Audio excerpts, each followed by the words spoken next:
राजस्थान के मुख्यमंत्री भजनलाल शर्मा की अध्यक्षता में शनिवार को मुख्यमंत्री कार्यालय में कैबिनेट बैठक आयोजित की गई, जिसमें बैठक में विधानसभा के आगामी सत्र से लेकर कई मुद्दों पर चर्चा हुई। सीएमओ में हुई कैबिनेट की बैठक के बाद सचिवालय के कॉन्फ्रेंस हॉल में संसदीय कार्य मंत्री जोगाराम पटेल और उद्योग मंत्री राज्यवर्धन सिंह राठौड़ ने यहां प्रेस वार्ता की, जिसमें उन्होंने कैबिनेट बैठक में लिए गए फैसलों के बारे में जानकारी दी। बैठक में रिन्यूएबल एनर्जी और विकास राजस्थान को लेकर बड़ा फैसला हुआ है, जिसमें भूमि आवंटन की स्पष्ट नीति पर कैबिनेट ने बड़ा फैसला लिया है।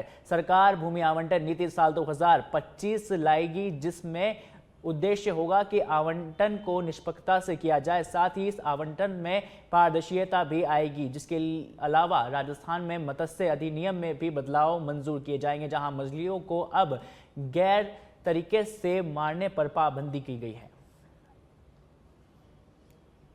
मुख्यमंत्री भजनलाल जी के नेतृत्व में राजस्थान के हित में राजस्थान के युवाओं, महिलाओं, किसानों और हर साधारण व्यक्ति के फायदा पहुंचाने के लिए कुछ बहुत महत्वपूर्ण निर्णय लिए गए हैं। राजस्थान का उज्जवल भविष्य हो, उनके रास्तों को आज अप्रूव करा गया है।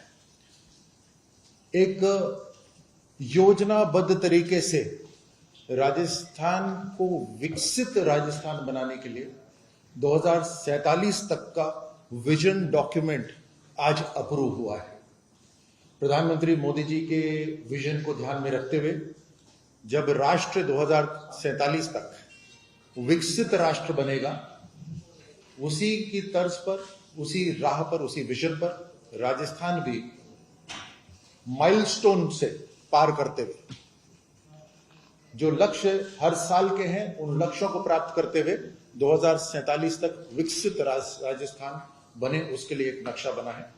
ये रोड मैप नीति आयोग और विशेषज्ञों के साथ सभी जो विभाग हैं, उन सब के विशेषज्ञों के साथ बैठकर ये बनाया गया है। मुख्यमंत्री जी के नेतृत्व में आज उनकी कैबिनेट में जो निर्णय लिए उसकी जानकारी हुई। हम जितना विकास करेंगे 2047 तक विकसित और समृद्ध राजस्थान बनेगा, उसके साथ हम चाहेंगे हमारे नागरिक भी स्वस्थ रहे और उन्हें वो सारी सुविधाएं मिले जिसकी वो अपेक्षा रखता है। और इसीलिए आज की कैबिनेट में निर्णय लिया गया है कि Rajasthan institute of medical sciences नाम से हम एक विधेयक आगामी सत्र में लाएंगे और इसकी बजट घोषणा हमारे वर्ष 2024-25 में हुई थी। चिकित्सा शिक्षा और स्वास्थ्य सेवाओं को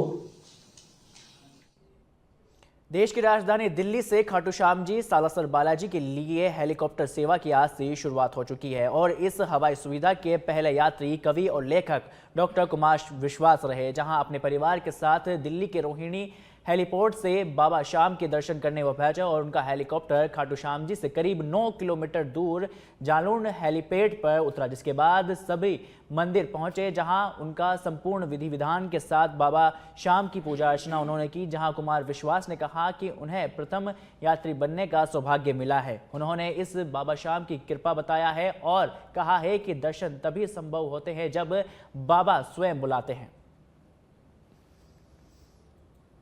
अभ्युदय काल है, ऐसे में मैं इस बात की बहुत बधाइयाँ देता हूँ कि खाटू श्याम जी जैसे पुण्य तीर्थ और पुण्य भूमि पर और सालासर भगवान के द्वार पर पहुँचने के लिए सुविधा दिल्ली से उपलब्ध कराई गई है और इसके प्रथम यात्री सपरिवार बनने का सौभाग्य भगवान ने मुझे दिया है। मैं भगवान के श्री चरणों में अपना कृतज्ञ माथा रखने के लिए जा रहा हूँ। आप सबको भी शुभकामनाएं कि जो दिल्ली में व्यस्तता रहती थी लोगों को और पूरा प्रयोजन रहता था कि कैसे एक दिन निकालें, अब एक ही दिन में वे भगवान के चरणों में अपना प्रणाम करें।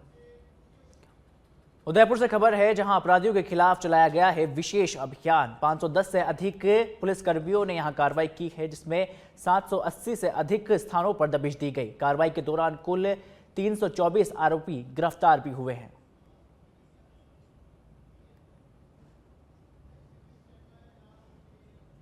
कपासन से खबर है, जहां बाइक चालक के सामने अचानक भैंस आ जाने से बड़ा हादसा हुआ है। हादसे में बाइक सवार गंभीर रूप से घायल हुआ है।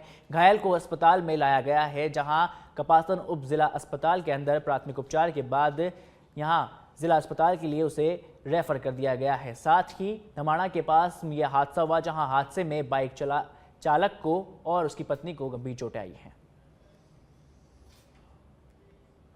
राजधानी से खबर, जहां एडीसीपी साउथ ललित किशोर शर्मा की निर्देशन पर बड़ी कार्रवाई हुई है। पेमेंट का फर्जी स्क्रीनशॉट दिखाकर ठगी करने वाले आरोपी यहां गिरफ्तार हुए हैं।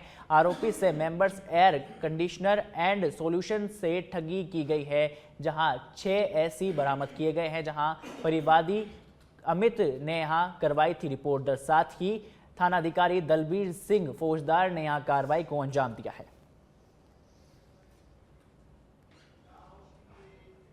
हनुमानगढ़ सहित अन्य जगहों पर बेटियों के साथ दरिंदगी करने वालों को फांसी की सजा सुनाने की मांग आज तेज होती हुई नजर आ रही है, जहां भारत की जनवादी नौजवान सभा के कार्यकर्ताओं ने प्रधानमंत्री के नाम जिला कलेक्टर को ज्ञापन सौंपा। साथ ही डीवाईएफआई के जिला सचिव ने कहा कि देश भर में रोजाना मानवताओं को झकझोर कर देने वाली घटनाएं सामने आती है। इससे तमाम मानव समाज आहत होता है। अगर समाज में समय रहते इन बेटियों को न्याय नहीं मिलता तो भारत के जनवादी नौजवान सभा को कार्यकर्ता पूरी तरह से आंदोलन करते रहेंगे।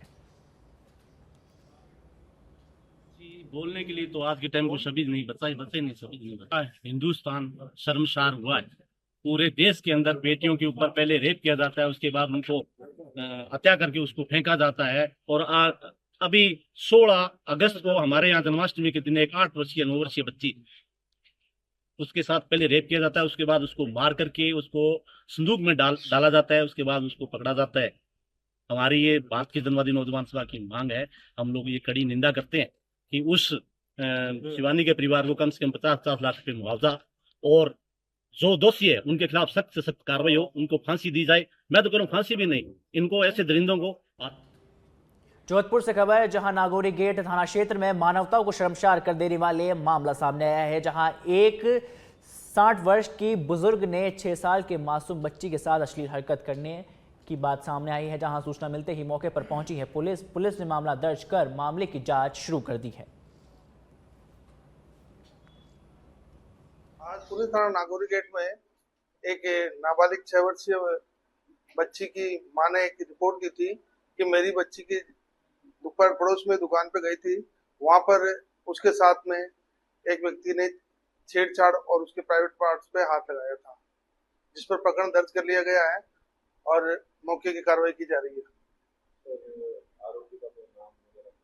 अभी आरोपी का नाम डिस्क्लोज नहीं कर सकते हैं। हाँ, आरोपी को डिटेन।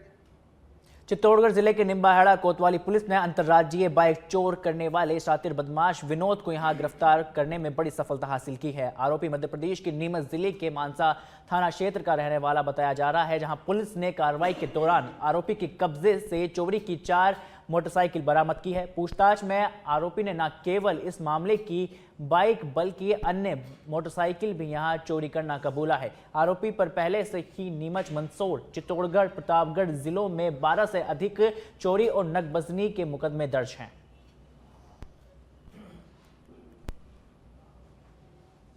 बारा के किशनगंज से खबर, जहां लगातार हो रही बारिश के कारण जनजीवन और बालिका आवासीय विद्यालय में लगभग 100 छात्राएं फंस गई है।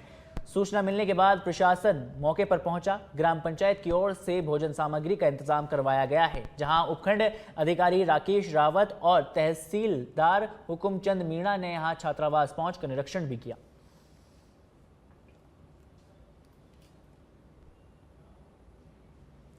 चूरू के रतनगढ़ पुलिस ने एरिया डोमिनेशन के तहत कार्रवाई करते हुए यहां बड़ी सफलता हासिल की है। पुलिस ने 9 लोगों को यहां गिरफ्तार किया है। सीआई दिलीप सिंह ने बताया कि एरिया डोमिनेशन अभियान के तहत स्थायी वारंटी, चोरी, नकबजनी आदि मामलों में 9 आरोपियों को यहां अलग अलग जगह से गिरफ्तार किया है।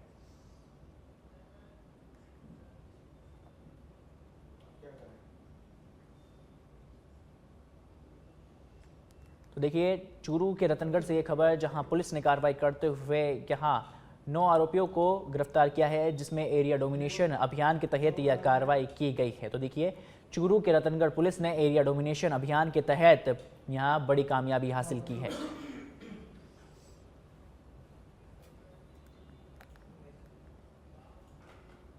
श्रीगंगानगर के राय सिंह नगर से खबर, पुलिस ने 2 बड़ी कार्रवाई को यहां अंजाम दिया है। कार्रवाई करते हुए अवैध देसी पिस्तौल जहां 315 बोर और 8 जिंदा कारतूस सहित एक युवक बलजीत को यहां पर गिरफ्तार किया है। एएसआई चुनीलाल ने इस कार्रवाई को अंजाम दिया। फिलहाल पुलिस आरोपी से पूछताछ में फिलहाल जुटी हुई है।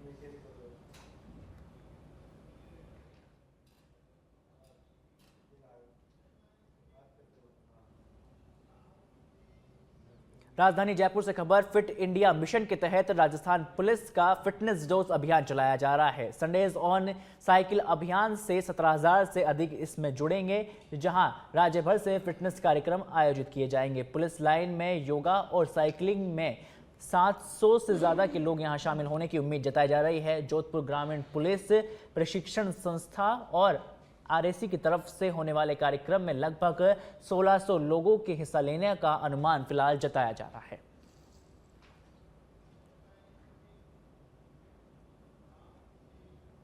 झुंझुनू के मंडावा से खबर है, जहां लाड़सर गांव में पुलिस टीम पर पथराव का मामला सामने आया, जहां पुलिस ने 3 महिला सहित 5 को यहां पर गिरफ्तार किया है। पुलिस की गाड़ी पर ईंट पत्थरों से यहां हमला किया था, जहां शराब ठेके पर बंधक बनाए गए सेल्समैन को छुड़वाने गई थी ये पुलिस, जहां थाना अधिकारी रामनिवास और एक कांस्टेबल इस दौरान घायल हुए। साथ ही पुलिस ने अन्य आरोपियों की तलाश में फिलहाल लगातार जुटी हुई है।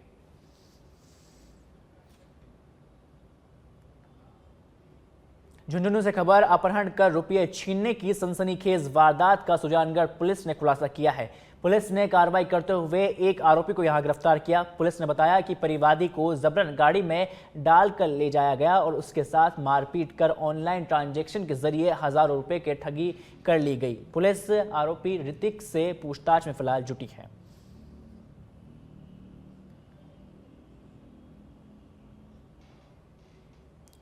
चूरू के सरदार शहर से खबर, जहां पुलिस ने कार्रवाई करते हुए अवैध शराब की बड़ी खेप पकड़ी है। नाकाबंदी के दौरान एक ट्रक ने 908 कार्टून अंग्रेजी शराब और 360 कार्टून बियर की यहां बरामद की है। पकड़ी गई शराब की अनुमानित कीमत 1 करोड़ रुपए बताई जा रही है। पुलिस ने ट्रक चालक और खलासी को यहां पर गिरफ्तार किया है। बड़ा सा है, जहां नाले में मिली है युवक की लाश। परिजनों ने हत्या की आशंका जताई है। मृतक की पहचान लक्ष्मण भगत के रूप में हुई है। पुलिस ने शव को कुशलगढ़ स्वास्थ्य केंद्र की मोर्चरी में फिलहाल रखवा दिया गया है, जहां फिलहाल पुलिस मामले की तफ्तीश में जुटी हुई है। साथ ही पुलिस ने पूरा मामला को जल्द खुलासा करने की भी बात यहां कही है।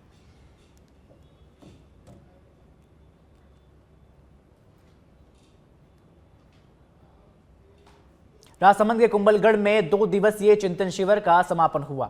शिविर का आयोजन शिक्षा मंत्री मदन दिलावर की मौजूदगी में किया गया था, जहां देश भर के 134 विषय विशेषज्ञ साथ ही शिक्षाविदों और अधिकारियों ने यहां शिक्षा की गुणवत्ता सुधारने के लिए सार्थक सुझाव दिए। और इस अवसर पर शिक्षा मंत्री मदन दिलावर ने कहा कि शिक्षा केवल ज्ञान तक ही सीमित न रहकर जीवन निर्माण, रोजगार और राष्ट्रीय चरित्र निर्माण में सहायक बने।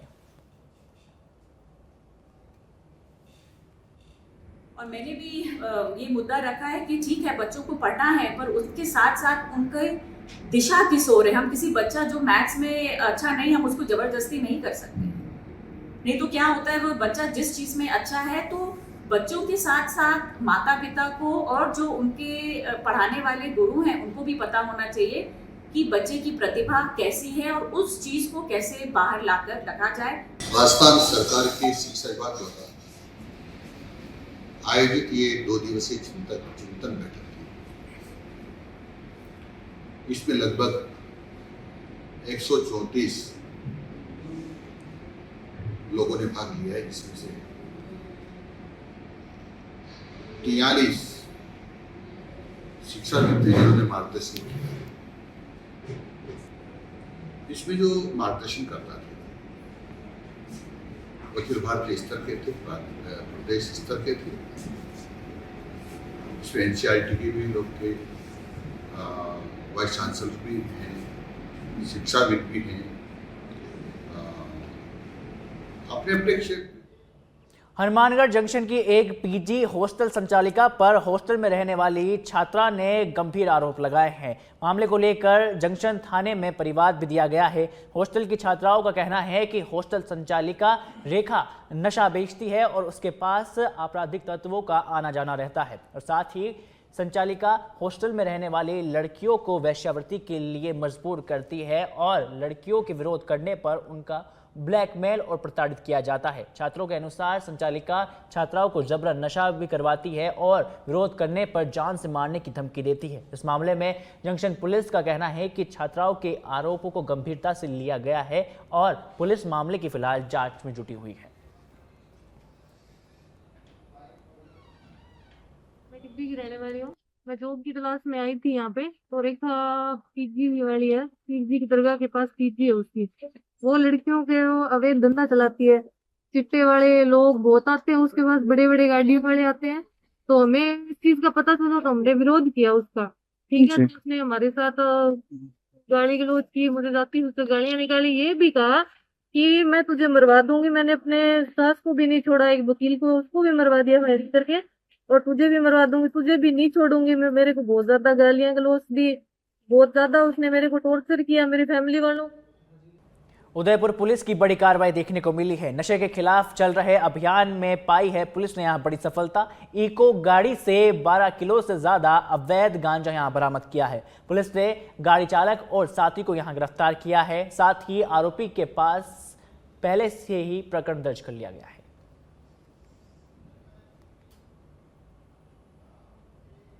भरतपुर जिले के नदबई क्षेत्र में अवैध देशी शराब के ठेके पर हुए विवाद और गोलीकांड के मामले में पुलिस ने कड़ा रुख अपनाते हुए 4 आरोपियों को यहां गिरफ्तार किया। गिरफ्तार बदमाशों की पहचान यहां सन्नी, सौरभ और बॉबी और हरवीर के रूप में की गई है। पुलिस ने इन आरोपियों का सिर मुंडवा कर साथ ही हाथ जोड़ और लंगड़ा कर चलते हुए बाजार में शिनाख्त परेड के रूप में जुलूस निकाला है। इस दौरान पुलिस ने घटनास्थल की तस्दीक भी कराई है।